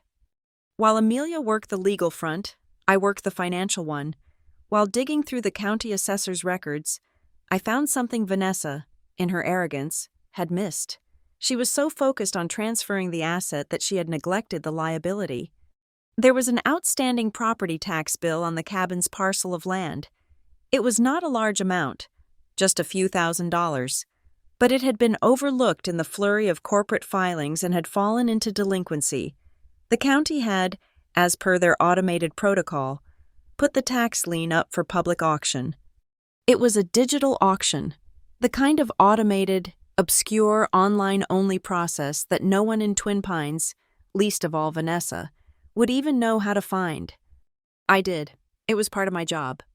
Using a blind corporate identity I sometimes used for Nova Helix to track digital financial movements, I didn't just pay the bill. I bought the lien for $4,250. As of that morning, I was the primary creditor for the Monroe cabin. I, an anonymous numbered corporation, now owned the first and most significant debt against the property. It meant that even if Vanessa found a way around Amelia's injunction, even if she tried to sell the cabin, she couldn't, not without paying me first. I had, in effect, become her silent, invisible banker. Amelia's next move was to hire a private investigator, not a local, a woman from Denver. She didn't go to the cabin. She just spent 2 days in Twin Pines, at the general store, the post office, the diner. She posed as a writer looking for a long-term rental, and she just listened. She heard the stories, the other, more distant neighbors on the lake, the ones who had heard the shouting on summer nights for years, the ones who had been told by a heartbroken Vanessa that poor Riley was so troubled and ungrateful. The investigator's report was short, but it was brutal. It confirmed the pattern. It established the narrative of alienation Vanessa had been carefully spinning for a decade. The first shot was fired on Thursday morning. It was not a phone call. It was not a text. A formal, terrifying letter from Amelia Rhodes, attorney at law, was delivered by a Denver courier service to the cabin. It was addressed only to Mr. Thomas Monroe. It informed him, in cold legal language, that an emergency ex parte injunction had been granted by a county judge. It stated that all his assets were temporarily frozen, pending a full competency hearing. It cited credible evidence of undue influence, suppression of known testamentary documents, and potential financial malfeasance by a third-party agent acting as his fiduciary, namely, Vanessa Monroe. The letter politely requested a meeting to clarify Mr. Monroe's true intentions and to ensure the protection of his interests. I got the first voicemail 20 minutes after I received the delivery receipt notification. It was Vanessa. This was not the calm, manipulative wife. This was not the weeping victim. This was the raw, panicked animal from the loft. "You little bitch!" she shrieked, her voice tearing through my phone's speaker. "What did you do? What did you do? You froze the accounts? My accounts? You think you can just steal this from me? I will ruin you, Riley. I will tell everyone what you are. I will see you in hell. You will not get this cabin." The call ended. I saved the file. I labeled it Voicemail 1. I forwarded it, encrypted, to Amelia. The second voicemail came an hour later. The shift in tone was breathtaking. She was crying. Soft, plausible, desperate sobs. "Riley, honey, please, please call me." She wept. "You don't understand. Your father, he's in a terrible state. He's so confused. These lawyers, they're twisting everything. You're confusing him. You've been tricked by these people. Please, darling, call me. We can fix this. Just us. Just family." I saved the file. Voicemail 2, forwarded. I waited 24 hours, a full day of silence. I let them sit in that cabin, cut off from their money, with that letter sitting on the table like a bomb. Then I called her, from my burner phone. When she answered, her voice was a wreck. "Hello?" "Vanessa," I said. I made my voice small. I made it shake. I was performing.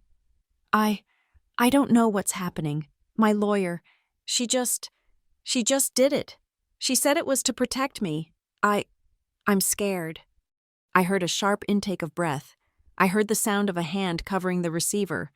Her voice muffled, telling my father, "It's her. She's on the phone." Then, back to me. Her voice was pure, liquid sympathy. "Oh, baby. Oh, Riley. I knew it. You've been tricked. These terrible people." I think I made a mistake," I whispered. No. "Darling, it's not too late. We can fix this," she said, her voice instantly stronger. "Fire that lawyer. Fire her, right now. We can sort this out. Just you, me, and your dad. We can just talk." I don't know," I said, playing the part of the terrified, confused child she'd always wanted me to be. "The lawyer. She said there's a company, Pinecrest, and a man named Elliot. He has to be there to explain it." There was a pause, a long, cold, calculating pause. "Yes," she finally said. "Yes, of course. Elliot, he can explain everything. It's all just a simple misunderstanding. We can all meet." "At the cabin," I said, my voice gaining a false, fragile strength. "I want to meet at the cabin, tomorrow, at noon, and I want Noah Keaton there." Another pause. this one shorter. Noah? As neutral party, I said. Just to make sure, that we're all safe, that there's no more fighting. She must have smiled. I was bringing the one witness to my assault. To be a witness. It was perfect. She could control him. She could control me. That's a wonderful idea, Riley, she said, her voice dripping with relief. Tomorrow at noon, just us. We'll sort this all out. I hung up. The night before the meeting, Noah and I were in his cabin. It was no longer a refuge. It was a tactical operations center. She'll be expecting a screaming match, I said, taping a small, high-fidelity lapel microphone under the collar of my shirt. She's expecting me to be emotional. She's expecting hysterical Riley. She won't be expecting this, Noah said. He was doing the same, but he was also checking the lens on a tiny button-sized camera. It was connected to a dedicated, encrypted streaming device. He placed his laptop on the workbench. The laptop will be on my table, facing the window. The camera will be running, streaming a high-definition feed. Amelia will be watching. From her office in Denver, she'll be listening to every word, in real time. She'll be our remote counsel and our 911. The next morning, I drove from the motel for the last time. I didn't park at the cabin. I parked on the main road, a quarter-mile away, just out of sight. I walked the last stretch through the trees. I stood at the edge of the clearing, just looking at the cabin. It was quiet. The snow from the storm was melting, dripping from the pines. A perfect, welcoming plume of smoke was rising from the chimney. Vanessa was already there, setting her stage, preparing her coffee and her performance. But I wasn't the scared daughter returning home. I was a forensic analyst arriving at a contamination site. I looked at the porch, the windows, the door. I noted the angle of the sun.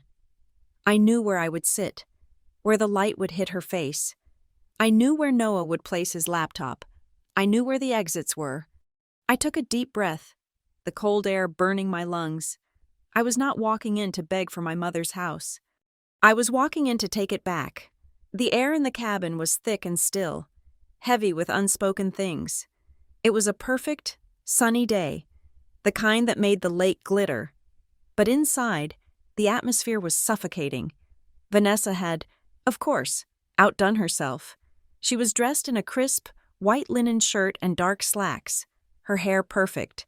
She looked like a woman hosting a polite, civilized brunch.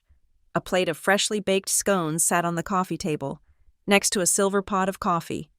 My father sat in his usual armchair by the cold fireplace. He looked empty. He had aged 5 years in the 3 days since I'd last seen him.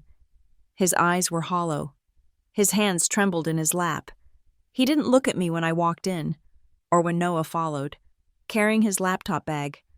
Vanessa, however, was all bright, brittle smiles. Riley, darling, Noah, thank you so much for coming. I'm so glad we can put all that terrible misunderstanding behind us. She was performing. She was the picture of the reasonable, forgiving matriarch, forced to deal with a hysterical child and a nosy neighbor. Please, sit. Coffee? She offered, her hand steady on the silver pot. We can skip the coffee, Vanessa, I said. My voice was quiet, but it cut through the performance. Her smile faltered for a fraction of a second. Of course, all business, just like your... She stopped herself. Well, then, let's just wait for Elliot, shall we? He's just driving up. Right on cue, a sleek, dark gray BMW pulled up the gravel road. A man in a tailored suit, looking profoundly out of place in the rustic setting, stepped out. He was in his late 40s, with a confident, slightly arrogant air and a briefcase. He walked in without knocking, his eyes finding Vanessa's. Vanessa, Tom, he said, his voice a smooth, professional baritone, and then he looked at me. And this must be Riley. I'm Elliot Vance. I'm the principal partner at Pinecrest Holdings. I'm just here to help the family clear up this unfortunate legal matter. It was him, the voice from the recording, the ironclad contract. My blood was ice, but my face was neutral. I just nodded. Noah, who had set himself up in a wooden chair against the far wall, opened his laptop. He didn't turn it on. He just placed it on the small table next to him, a silent, waiting presence. "Wonderful," Vanessa said. Clasping her hands, she was in control. This was her stage. "Now, Riley, honey, I want to start by saying, we forgive you." I just stared at her. "We forgive you for this drama, this terrible, expensive mess with the lawyers." She sighed, a beautiful, martyred sound. "Your father and I, we have only ever wanted what's best. We understand you've been under a lot of stress, and we know you're still grieving, even after all these years." She was using my mother, again. "So, we want to make a proposal," she continued, her voice full of magnanimity. "A way to move forward as a family, Elliot, if you would." Elliot Vance snapped open his briefcase. "As you know, Riley, your father's estate is complex. Vanessa, as his primary caregiver and wife, is entitled to the entirety of the assets. However, in the interest of family harmony, she is prepared to offer you a small, but very reasonable, settlement, a one-time payment of, say, $20,000, a gift, really. In exchange, you'll sign a simple release, waiving any and all future claims on the estate, the cabin, and all other properties. It's very standard, a clean break, so you can go on with your life and let Vanessa and Tom go on with theirs." It was breathtaking, the sheer, unadulterated arrogance. Vanessa was watching me, a small, pitying smile on her lips. She was expecting me to cry, to yell, to be hysterical Riley. I did exactly what I had planned. I let my face crumple. I looked at the floor. I let a tear track down my cheek. $20,000? I whispered, my voice thick. For everything? For the cabin? Vanessa's smile widened. She had me. I was the broken, emotional child. She leaned forward, her voice dropping, full of condescending sympathy. "Oh, honey, I told you. The cabin is worthless. It's a money pit. The appraisal was, well, it was barely $200,000. This is more than fair. It's generous." I don't understand all these papers," I whispered, looking at the thick document Elliot was sliding across the coffee table. "It's so complicated." "It's just a formality, darling," Vanessa said, practically purring. "Just sign it, and we can all—" "No." The word was not a whisper. It was a cold, flat piece of steel. Vanessa's smile froze. "What?" I wiped the single, calculated tear from my face. I sat up straight, and for the first time, I looked directly at Elliot Vance. I pulled a single, crisp, cream-colored envelope from my jacket pocket. It was embossed with the logo of Amelia Rhodes, attorney at law. I placed it on the table, right next to his standard release. I said, "No," I repeated.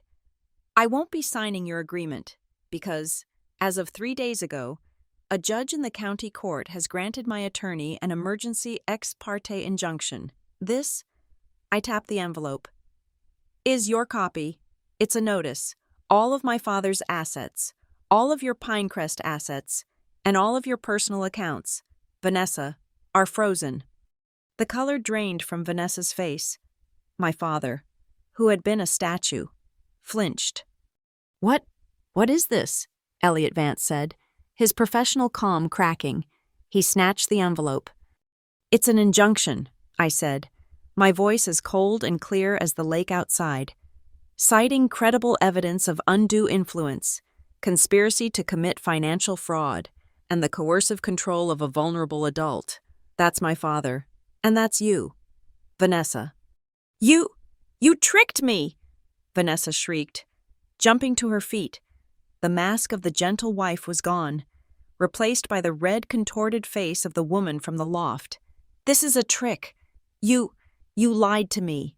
You You're trying to destroy this family. You're trying to steal from your father." "I'm not the one stealing, Vanessa." I nodded, once, to Noah. He didn't move. He simply tapped the spacebar on his laptop. A voice filled the room. Elliot Vance's voice, tinny, from a phone recording, but perfectly, damnably clear. "As long as Pinecrest is the named beneficiary on the trust, she'll have no legal claim to the assets. The contract is solid, right? You drafted it tight." Elliot Vance, who was reading the injunction, froze. His blood ran out of his face so fast I thought he might faint. His eyes, wide with terror, snapped up to meet mine. Then, Vanessa's voice, from the same recording, confident, triumphant. "Ironclad. Good. She won't even know until it's done. She has no idea." "What? What is that?"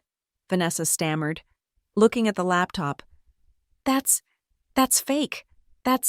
He's been spying on me." "That," I said, turning my gaze to Elliot, "is a recording of you and Vanessa, conspiring to commit fraud. I wonder what the State Bar Association will think of that. Elliot, ironclad, was that your word?" Elliot Vance sank into his chair. He was no longer a lawyer. He was a defendant. His career, his license, his entire life was evaporating, and he knew it. "And even if you weren't a criminal," I continued, pressing the attack, "your little plan wouldn't have worked. You see, Elliot, you and Vanessa, you're sloppy. You were so focused on the big, impressive-sounding fraud. You missed the simple, boring details." I leaned forward. "You forgot to pay the property taxes, a minor delinquency, just a few $1,000s. But it was enough. The county put the lien up for auction, an automated, online-only auction, the kind of thing you'd never notice. But I did." I smiled. It was not a nice smile. "I bought the lien 4 days ago through a shell corporation. So, you see, you couldn't have sold the cabin, even if the assets weren't frozen, because you can't sell a property without clearing its debts. And as of this moment, I am the primary creditor for this cabin. You work for me." Vanessa was just opening and closing her mouth, making small, strangled sounds. But the final blow wasn't for her. It was for my father. He was looking at me, his eyes full of a new, dawning horror. He hadn't just been managed. He had been played. "Tom," I said, my voice softening for the first time. "Dad?" He looked at me. I know you just wanted peace," I said. "I know you were tired. I know she told you I didn't care, that I was the problem, that I wasn't a good daughter." "Riley," he whispered, his voice cracking. "Noah," I said. Noah tapped the spacebar again. A new file. This one was from 6 months ago. Vanessa, again, on the phone, not with Elliot, with a friend. She was laughing. "Oh, Tom," she was saying, her voice light and mocking. "God, no. He doesn't even read what I give him. He's so weak, so easy to sign. He'll sign his own death warrant if I told him it would make for a quiet dinner. He's not a husband. He's a signature, a rubber stamp." My father let out a sound. It was not a word. It was a low, animal sound of pure, unadulterated agony. He stood up, knocking the cold coffee pot off the table. It shattered on the stone hearth. He looked at Vanessa, and for the first time in 20 years, he was not looking at his wife. He was looking at his jailer. "You," he whispered, his hand clutching his chest. "You said she loved me." He crumpled, falling back into the armchair, his face in his hands, his whole body shaking with sobs that were ripped from his very soul. It was over. The conspiracy was broken. The fraud was exposed. My father's world was in ruins. Vanessa was staring at him, not with sympathy, but with a cold, dead hatred. I had won. The room was silent, save for my father's weeping. Then Noah spoke. His voice, calm and even, cut through the broken, toxic air. "Actually," he said, looking at Vanessa, his expression unreadable. "There's one more file, the one I know the district attorney will be most interested in." Vanessa looked at him, her eyes hollow. "It's from the night of the assault," Noah said, his gaze unwavering. "And it's not just the screaming, it's not just the sound of the slap, it's a recording. From about 10 minutes before Riley even came back upstairs. It's a recording of you, Vanessa, on the phone with your friend, and you're telling her, and I'm quoting, 'Tonight's the night. I'm going to make her snap. I'm going to provoke her until she touches me, and then I'll have a reason to have her removed from the will, permanently. It's not just an assault, Mrs. Monroe. It's premeditated.'" The fluorescent lights of the county courtroom were a dull, flat white, a stark contrast to the warm, manipulative glow Vanessa had always used to light her stages. It was 4 months later. This was not a family court hearing. This was a criminal proceeding. The charges, read out in a monotone by the clerk, were not a spat.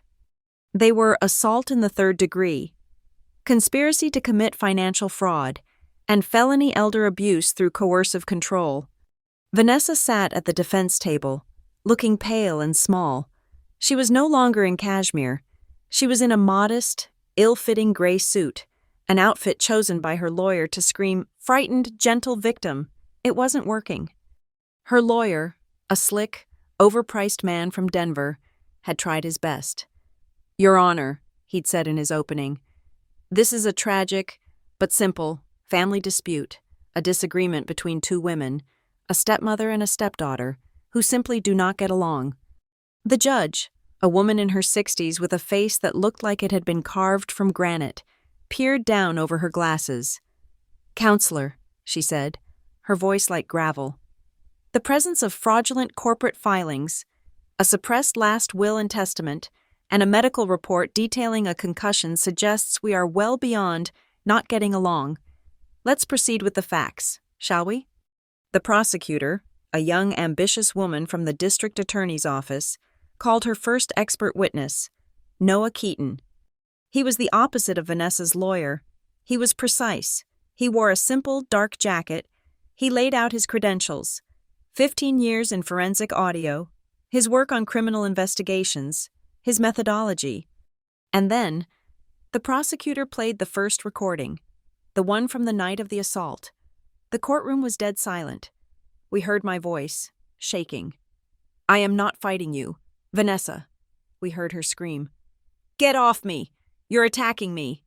And then, the unmistakable, sickening thud of my head hitting the desk. Vanessa's lawyer tried to object. "This is prejudicial. It's an emotional argument." "It's the sound of a crime, counselor," the judge said, her voice flat. "Overruled." But that wasn't the weapon. That was just the prelude. The prosecutor dimmed the lights and put up a new exhibit. "The crown jewel," Amelia had called it. "Your Honor," the prosecutor said, "we now present an audio file captured approximately 10 minutes before the victim, Ms. Monroe, even re-entered the room. This is the defendant, on the phone with an unidentified friend." She pressed play. Vanessa's voice, low, conspiratorial, and dripping with malice, filled the room. "Tonight's the night. He's finally asleep. I'm going to make her snap. I'm going to push her and push her. I'm going to provoke her until she touches me. And then I'll have a reason, a real, legal reason, to have her removed from the will, permanently. She won't know what hit her." A collective, soft gasp went through the courtroom. Vanessa, in the defendant's chair, looked like she had been turned to stone. It was no longer an assault. It was premeditated. It was a planned event. It was a trap. The rest of the case was a formality. My medical reports were entered into evidence. The digital forensic report from Nova Helix, showing the deleted email and the IP logs of Vanessa's iPad, was presented by a neutral third-party expert. The testimony from the other neighbors, gathered by Amelia's investigator, painted a clear, decade-long picture of alienation and slander. The biggest crack, however, came from her own side, Elliot Vance, her cousin, her co-conspirator, her ironclad lawyer. He took a deal, to save his law license, he agreed to testify for the prosecution. He took the stand, his face pale, his expensive suit rumpled. He admitted, under oath, that Vanessa had approached him a year prior. He admitted she had provided him with a simplified version of Tom Monroe's assets, one that conveniently omitted my mother's will. He admitted he had drafted the Pinecrest documents, designed to shield the assets from Tom's difficult estranged daughter. He claimed Vanessa had convinced him I was a drug-addicted, unstable gold digger, and that he was just trying to protect his aunt's new family. It didn't save him. The judge recommended his case be sent to the state bar for immediate disbarment, but it sealed Vanessa's fate. The final witness was my father. He looked 100 years old. He walked to the stand slowly, his hand shaking. He was no longer living with Vanessa. He was in a managed care facility, paid for by the frozen, contested assets. The prosecutor was gentle. "Mr. Monroe, can you identify the woman at the defense table?" He looked at Vanessa. His face was a ruin of confusion and betrayal. That's Ness, my wife." "Mr. Monroe, in the last 2 years, did you ever feel pressured to sign documents you didn't understand?" My father looked down at his hands. I'm not good with papers. She handled everything. She said it was for our peace." "Peace," the prosecutor repeated. "And what happened when you didn't sign things, Mr. Monroe? What happened when you disagreed?" He was quiet for a long time. Then, a single tear rolled down his cheek. "She would get so sad. She would cry. She would say I didn't love her, that I was choosing a ghost over her, that I was choosing Riley, and she would stop talking to me for days. The house would be so cold. I just wanted the house to be warm. I wanted peace." He looked at the judge, his eyes pleading. "So I signed? I always signed." He didn't look at me once. The verdict was returned in less than an hour. Guilty, on all counts. The judge was not kind. "Mrs. Monroe," she said, her voice echoing in the silent room, "you are a predator of a different, and perhaps more insidious, kind. You did not use a gun or a knife. You used trust. You used love. You used fear. You systematically dismantled a man's life and his family for profit, and you did so under the guise of being a loving wife. It is a despicable, cowardly series of crimes." Vanessa was sentenced. It wasn't prison. Amelia had prepared me for that. These kinds of crimes rarely got hard time, but it was a kind of death. She was given 5 years of stringent probation, a permanent, no-contact restraining order against both me and my father. She was ordered to pay full financial restitution for the legal fees and the medical bills. And then, the civil judgment. The judge, citing the overwhelming evidence of fraud, declared every contract signed by Tom Monroe under the influence of Vanessa Monroe and Elliot Vance, including the formation of Pinecrest Legacy Holdings, to be null and void. The attempted sale of the cabin was canceled, and Pinecrest was fined heavily for its part in the transaction. And finally, the cabin. The judge looked at the scanned copy of my mother's will. The original probate, it seems, was incomplete. This court hereby amends it. Effective immediately, the Monroe cabin is to be restored to the terms of the original will of the late Mrs. Monroe. It is to be held in trust, with Ms. Riley Monroe as its sole executor and managing beneficiary. It is as her mother wished, her place to find rest, always. It was over. I had won. I walked out of the courtroom, alone, into the bright, cold afternoon. I didn't feel happy. I just felt finished. "Riley." I turned. Noah was standing on the courthouse steps, his laptop bag over his shoulder. He had sat in the back of the courtroom every single day. "Noah," I said, I can't. Thank you."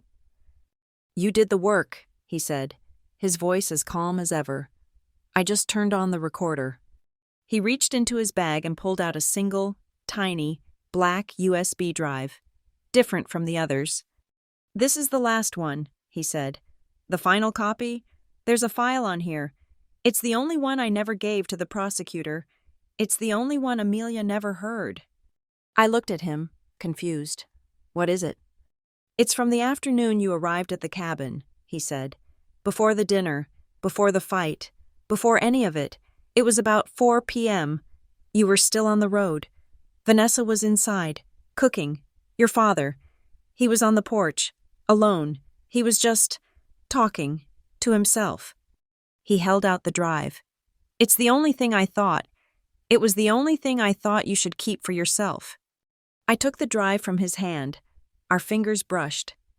"Thank you, Noah," I said, "for everything." He nodded. Once. "Take care of the cabin, Riley. The acoustics are really something." He turned and walked away, a quiet man who had heard the truth in the noise and had decided to do something about it. I didn't go back to Denver. Not right away. I drove to Twin Pines. I drove up the gravel road. I stood on the porch of the cabin, my cabin. It was a still, golden afternoon. The lake was a sheet of glass. The house was cold and empty. All of Vanessa's things had been removed. By court order. All of my father's things were gone, too. All that was left was my mother's memory and mine. I sat on the old wooden porch swing, the one my mother and I used to sit on. I took out my laptop. I plugged in the tiny USB drive. I clicked the file. It was just wind. At first, the sound of the lake, and then my father's voice, a broken, hesitant whisper, not for anyone, just for the trees.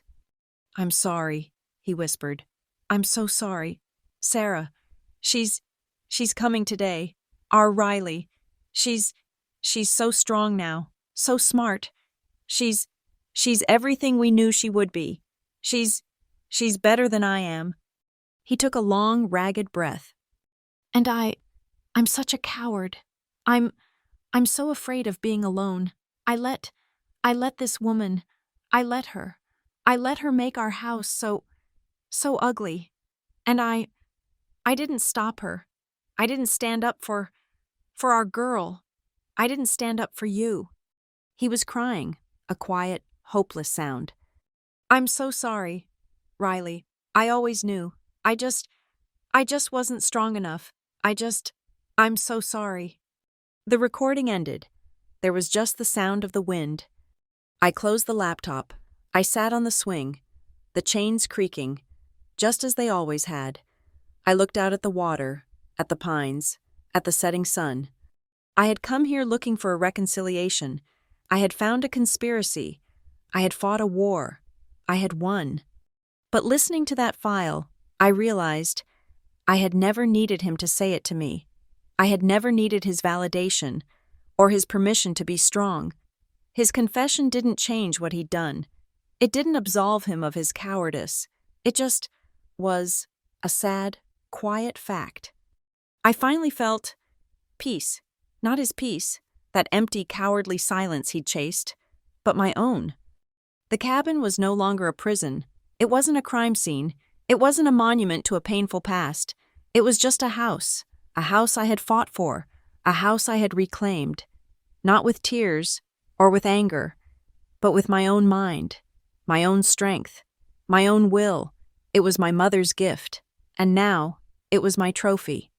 And for the first time, sitting on that porch, I didn't feel like a victim. I didn't feel like a daughter. I just felt free. Thank you so much for listening. We would love to hear your thoughts. So please comment below and let us know where in the world you're listening from. Please subscribe to Lila Revenge Stories, like this video, and give us some extra support by hitting that hype button so this story can be heard by more people.